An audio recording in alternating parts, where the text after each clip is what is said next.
المغرب فرض حبه علينا. عندك 212 بلد، المغرب السادس. كأس العالم من الباب الكبير، تحط البصمة متاعها من نهار الأول. فتحي، المغرب تبدأ اليوم المونديال بشكل حقيقي، من المفترض ب3 نقاط تمنحها أريحية كبيرة أمام اسكتلندا، ولربما كل الأمال على أن يكون خطف النقاط الثلاث في هذه المباراة هو بوابة للذهاب أبعد قدر ممكن في هذا المشوار، مشوار مونديال 2026. هذه المواجهة مع هذه الحسابات، مع هذه الضغوطات أيضا، كيف تقرأها؟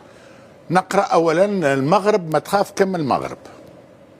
الفريق المغربي ما يخاف كم من نفسه، لأنه الفريق المغربي من كبار العالم، هذا حتى بترتيب الفيفا متاع عنده 48 ساعة.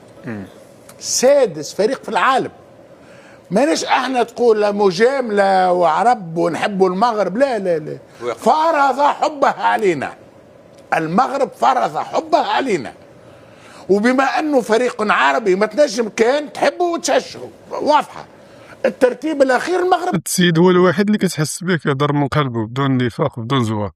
هذا هو الانسان الصحابي الوحيد اللي شفتو انا كيهضر صراحه. داكشي اللي كاين كيقول، ما كيزيد ما كينقص. عندك 212 بلد، المغرب السادس.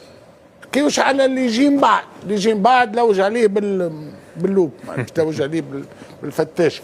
اذا المغرب ما يخاف كم المغرب. جمال مبسوط يبتسم. لا عنده الحق، صح عليك، صح عليك معناها. لا صح عليك، صح علينا ايضا للامانه. معناها المغرب فرض علينا وانا نتفرجوا فيه وكانوا فريقنا. صحيح. فرض علينا كعرب، يمثل رغبة العرب وحماس العرب، ويمثل طموحات أيضا العرب. خالد يحكي لك احنا ما عندناش عقد. انا شخصيا ما عنديش عقد. انا اللي ينورني كبلد عربي انا معاه. ناس كاين شي ناس صراحه عندهم عقد، كاين شي ناس ما كيقدروش يقولوا الصراحه، كيهضر هو كيكذب على راسه. لما معاه المغرب نورنا. ما تنجمش ما تحبش المغرب، ما تشجعش المغرب، ما تنجمش المغرب يلعب بين نهارين وبين نومين، ما تقعدش تفرش المغرب لاخر مقابله.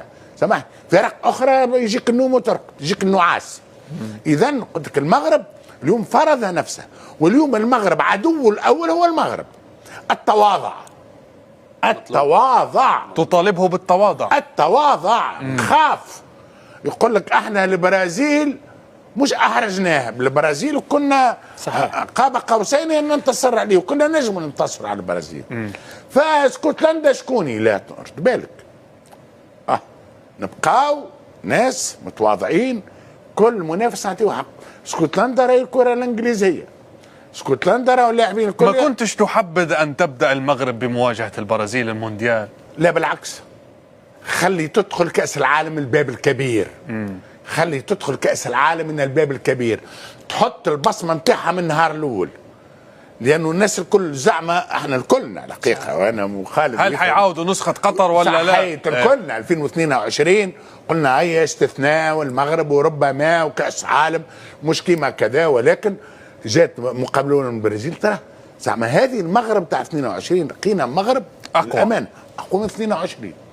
واللي يحكي لك عليه خالد، وأن وليد الركراكي ربما أعطى أقصى ما ينجم يعطيه للمغرب لمدة في 22 كنا وداري واليام في النهاية تبقى قدراته وأفكاره. وللأمانة حتى عملية التغيير كانت طريقة سلسة، طريقة حضارية جدا، نقلة سريعة حضارية جدا. فماش التشنج ولا وتنحي وهو رشحنا وهو لا، طريقة سلسة. ثم أنا اكتشفت المدرب محمد وهبي الحقيقة أنا ما نعرفوش، نعرف في الشبان، نعرف المغرب في الشبان ما شاء الله، ولكن ما نعرفش شنو هي البصمة اللي نجم يضيفها. راهو في مهمة مستحيلة.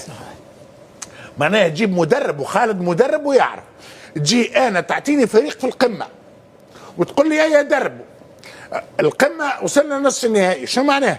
محمد وهبي جيب لي النهائي ولا جيب لي كأس العالم، يقبلها. ولكن اكثر من يعطي بصمه للفريق، عمل ما يسمى احنا نسميه معناها تواصل مع التغيير، تواصل نفس الافكار الكبيره مع تغيير. المغرب حقيقه في 22 كان قوي جدا، ولكن انتصارات بضربات الجزاء بمقابله رجوليه اليوم بفرجه. مؤشرات البدايه اعطتك خلينا نقول استبشار بان في هذه النسخه سيكون اقوى.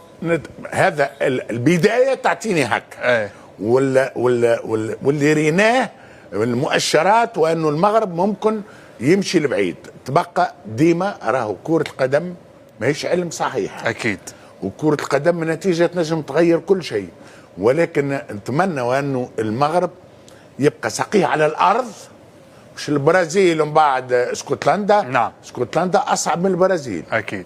كل منافس تعطيه حجمه وتعطيه قيمته.